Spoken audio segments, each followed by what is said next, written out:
Hello, my friends. It's Mrs. McDuff, and I have a story for you from the classroom. I decided while I was here, I would record a couple of favorite stories that I have sitting here for you for next week. So for now.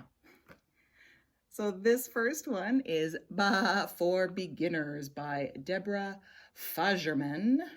You can see all of our little lammies. This one makes me laugh.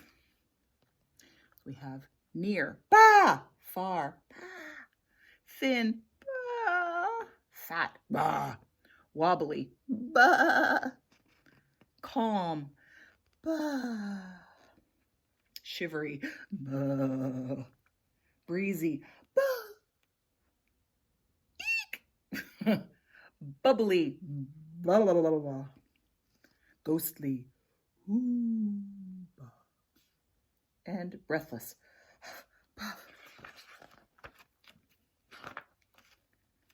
The language of sheep is called bah, and every single word is bah. There are many different ways to speak bah, but when sheep are lambs, they only know one kind, bah, bah, bah.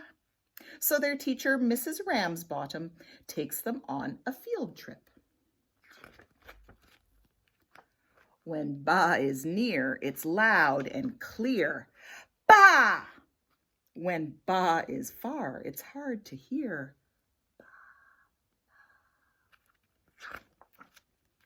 When lamb is all alone, its bah sounds small and thin.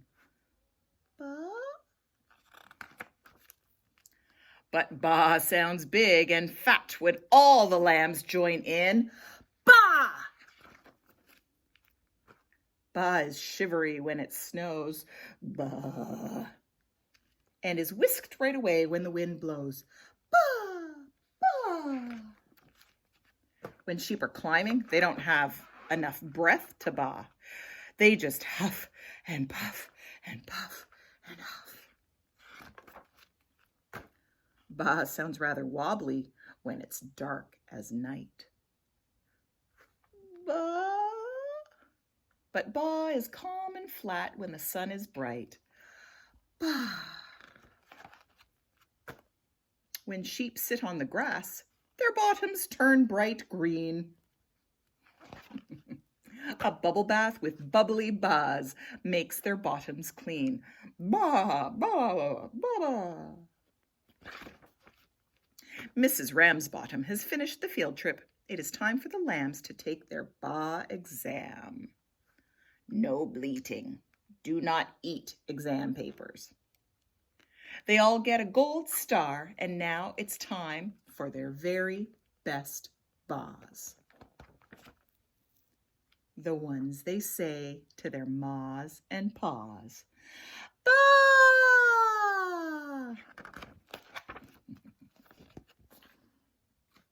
And those are all of our bahs. Bah for beginners. Maybe now you can bah. Have a great day.